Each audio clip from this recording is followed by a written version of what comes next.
साथियों, आज की इस वीडियो में जो है हम आगे की बातें चर्चा करेंगे। एनसीईआरटी हिस्ट्री रीड कर रहे हैं, एक छोटी छोटी वीडियो में कुछ बातों को जान करके समझते चल रहे हैं, जो कि आईएएस पीसीएस के एग्जाम के दृष्टि से तो बहुत ही महत्वपूर्ण है। और अब बदलते पैटर्न के अनुसार अब हर एग्जाम में जो है एनसीईआरटी बेस्ड प्रश्न पूछे जाते हैं। तो हमने एकदम बेसिक से जो निचली कक्षाओं में है उसके लिए भी ये महत्वपूर्ण है, जो आईएएस पीसीएस की तैयारी कर रहे हैं उनके लिए भी महत्वपूर्ण है। तो हम क्लास 6 की हिस्ट्री एनसीईआरटी मैंने लेकर के चल रहे हैं। कब क्या, कब, कहां और कैसे चैप्टर का नाम है। तो हमने बहुत सारी बातों को जो है हमने पिछले वीडियो में चर्चा कर लिया था और हम उसके आगे की बातों को चर्चा करेंगे।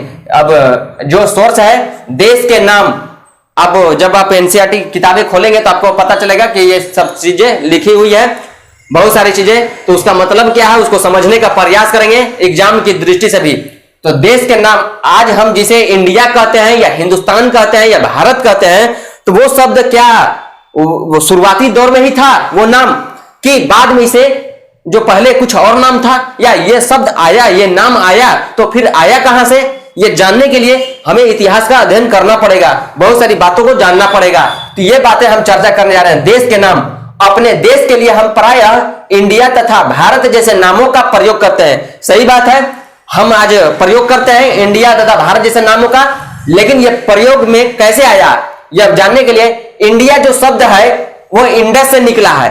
अब ये इंडस जो है ये संस्कृत में सिंधु, संस्कृत में जिसे सिंधु कहते हैं, इंडिया शब्द इंडस से निकला है, संस्कृत में सिंधु कहते हैं। ठीक है, 2500 वर्ष पूर्व जो है उत्तर पश्चिम से आने वाले ईरानियों और यूनानियों थे।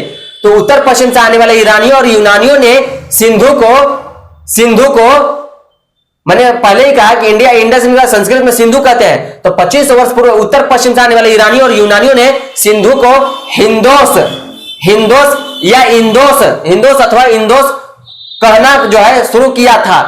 और इस नदी के पूर्व में स्थित माने ये जो क्षेत्र थे, माने इस क्षेत्र के आसपास, माने इस नदी के पूर्व में जो स्थित था ना भूमि, उस प्रदेश को इंडिया कहा जाता था। ठीक है, इस नदी के पूर्व में स्थित भूमि प्रदेश को इंडिया कहा जाता था। अब भारत नाम का प्रयोग, अब जिसे हम भारत कहते हैं तो वास्तविक में भारत था, लेकिन भारत नाम का प्रयोग जो है ना उत्तर पश्चिम में रहने वाले एक समूह के लिए किया जाता था।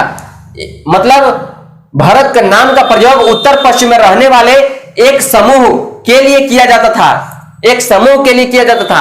बाद में जो है ना, जैसे कुछ बहुत सारी ऐसी चीजें होती है जो कहना तो कुछ और था, मैंने थोड़ा मैंने कुछ अलग कह रहे थे लोगों को, और कहते कहते जो है हैबिट हो जाती है किसी चीज को, तो हम ही आदत बना लेते हैं और फिर उसका नाम में परिवर्तन हो जाता है। तो ठीक इसी प्रकार से जो है यहां पर भी देखने को मिलता है कि भारत नाम का प्रयोग उत्तर पश्चिम में रहने वाले एक समूह के लिए किया जाता था। बाद में जो है ना इसको आदत बना लिया लोगों ने, तो बाद में इसका प्रयोग देश के लिए होने लगा था। ठीक है, जिसे हम भारत कहते हैं। अतीत के बारे में कैसे जाने, अतीत के बारे में जानने के लिए बहुत सारी चीजें हैं।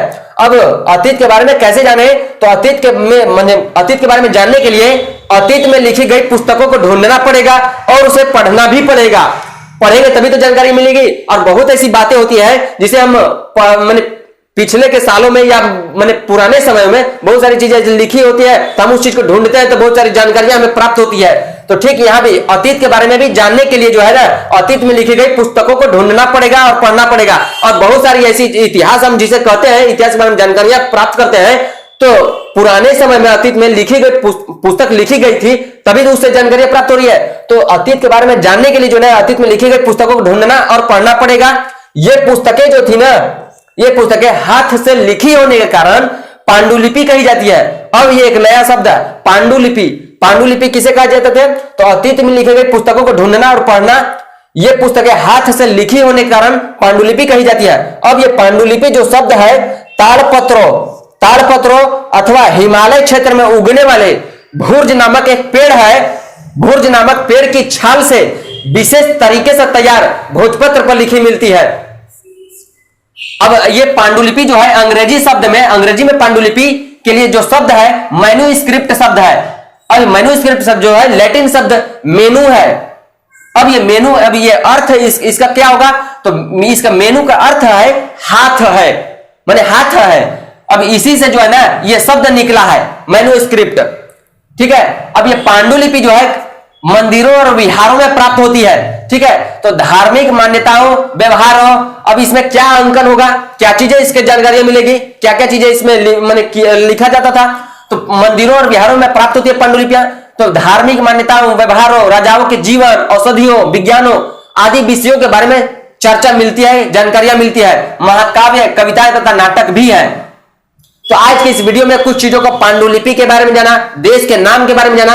अभी इस चैप्टर जो चैप्टर फर्स्ट चैप्टर क्या, कब, कहां और कैसे, इस चैप्टर से रिलेटेड अभी और भी बातें हैं, तो अगली वीडियो में चर्चा करेंगे। तो अगर आप इस चैनल पर नए हैं तो सब्सक्राइब करके बेल घंटी जरूर दबा लीजिएगा। तो इस वीडियो में इतना ही, धन्यवाद।